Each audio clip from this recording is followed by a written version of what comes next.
గుమ్మాడి గుమ్మాడి ఆడిందంటే అమ్మాడి, డాడీ ఊపిరిలో మురిసే కూచిపూడి. చిందాడి చిందాడి తుళ్ళిందంటే చిన్నారి, మమ్మీ చూపుల్లో చూడు ఎంత వేడి. నాన్న కాళ్ళు నొప్పొస్తున్నాయి నాన్న. వద్దంటే వినదే పగలంతా ఆడి పాడి, ముద్దైన తినదే పరిగెత్తే పైడి లేడి, చిలకల్లే చెవిలో ఎన్నో సులాడి, పడుకోదే పన్నెండైనా ఏం చెయ్యాలి. గుమ్మాడి గుమ్మాడి ఆడిందంటే అమ్మాడి, డాడీ ఊపిరిలో మురిసే కూచిపూడి. ఏ చంద్రయ్య చంద్రయ్య, ఎక్కడయ్యా నా అద్దె డబ్బులు? 6 నెలల నుండి అడుగుతున్నాను, ఈ రోజుకి ఇంకా ఇవ్వలేదు. ఇలా అయితే ఉండొద్దయ్యా. నా ఇల్లు ఇప్పుడే ఈ క్షణమే ఖాళీ చేసి వెళ్ళిపోండి. అయ్యా కొంచెం చిన్నగా మాట్లాడండి అయ్యా, లోపల నా కూతురు నిద్రపోతుంది, విన్నదంటే బాధపడుతుంది. ఎలాగైనా 2 రోజులు మీ డబ్బులు కట్టేస్తానయ్యా. ఏంటి చిన్నగా మాట్లాడాలా? అద్దె కట్టడం చేత కాదు గాని కూతురు ముందు పరువు కావాల్సి వచ్చిందా? రేపుటి కల్లా నా అద్దె డబ్బులు నాకు ఇవ్వకపోతే ఇంట్లో ఒక్క సామాను కూడా ఉండేవను. ఏమైంది నాన్న? ఏం లేదమ్మా, పద పడుకుందాం. నేను మొత్తం విన్నాను నాన్న, నువ్వేం బాధపడకు నాన్న. నేను బాగా చదువుకొని ఒక మంచి ఉద్యోగం చేస్తాను, మనమే ఒక మంచి ఇల్లు కట్టుకొని ఆనందంగా ఉందాం. అప్పుడు ఎవరికి డబ్బులు ఇవ్వాల్సిన అవసరం లేదు కదా. నువ్వేం బాధపడకు నాన్న. ఎన్నెన్నో ఆశలతో పెంచానమ్మ గుండెల్లో,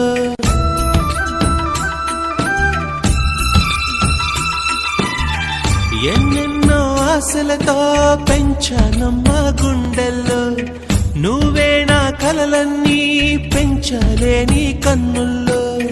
నా తల్లివి నువ్వో, నీ తండ్రిని నేను, ఎవరినెవరు లాలిస్తున్నారో. ఏమైంది నాన్న? డాన్స్ చెయ్యి, డాన్స్ చెయ్యి నాన్న. చిత్రంగా చూస్తుంటే నీ కన్నట్టు పొంగిందే ఆ చూపుల్లో పాలవెల్లి. నాన్న రేపు నాకు ఢిల్లీలో ఇంటర్వ్యూ ఉంది, అందులో కానీ నేను సెలెక్ట్ అవుతే 60,000 జీతం వస్తుంది. ఇక మన కష్టాలన్నీ తీరిపోతాయి, హ్యాపీగా బ్రతికేయచ్చు. నీ ప్రశ్నలు నీవి, ఎవ్వరో బదులెవ్వరుగా. జాగ్రత్త అమ్మా, నీకోసం ఎదురు చూస్తూ ఉంటాను, త్వరగా వచ్చేవా? ఖచ్చితంగా ఆ జాబ్ ని సంపాదించే వస్తా. ఏ గాలో నిన్ను తరుముతుంటే అల్లరిగా. మరి నేను వెళ్ళొస్తాను నాన్న, నువ్వు జాగ్రత్తగా ఉండు. ఆగాలో లేదు తెలియదంటే చెల్లదుగా. ఈ జాబ్ నాకు చాలా అవసరం. మా నాన్న నా కోసం ఎంతో కష్టపడ్డాడు. మా నాన్నని హ్యాపీగా ఉంచాలంటే ఈ జాబ్ నాకు రావాలి. బతుకంటే బడి చదువా అనుకుంటే అతి సులువా. నా బంగారు తల్లి, నేను పని చేయట్లేదు, డబ్బులకి ఇబ్బంది పడుతున్నా అని తాను జాబ్ చేస్తా అని ఇంటర్వ్యూకి వెళ్ళింది. సర్లే, నేనింకా ఎన్ని రోజులు బ్రతుకుతానో కూడా తెలీదు. తనకి జాబ్ వస్తే తనే హ్యాపీగా ఉంటుంది. నా పాపకి జాబ్ వస్తుంది, దేవుడున్నాడు, జాబ్ ఖచ్చితంగా వస్తుంది.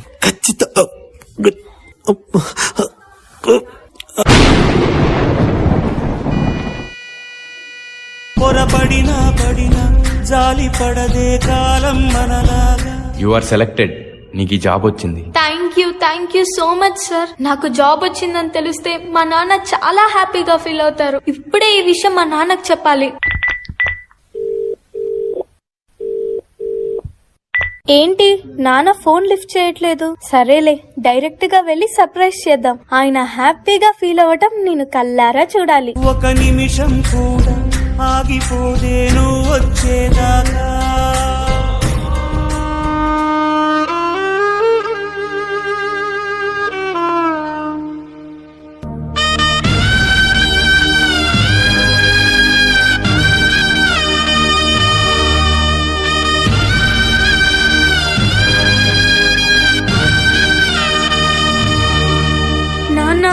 లెగు నాన్న, నాకు జాబ్ వచ్చింది నాన్న, మనం హ్యాపీగా బతికేయచ్చు నాన్న. నాన్న లెగు నాన్న, నాకు భయం వేస్తుంది నాన్న. నాన్న లెగు నాన్న. నాన్న ప్లీజ్ నాన్న, లెగిసి చూడు నాన్న. ఇందులో కానీ నేను సెలెక్ట్ అయితే 60,000 జీతం వస్తుంది. ఇక మన కష్టాలన్నీ తీరిపోతాయి. హ్యాపీగా బ్రతికేయచ్చు. నాన్న లెగు నాన్న, నాతో డాన్స్ చేస్తావు కదా నాన్న, ఇప్పుడు కూడా చేద్దాం లే నాన్న, నాతో కలిసి డాన్స్ చేయి నాన్న, ప్లీజ్ నాన్న. నాన్న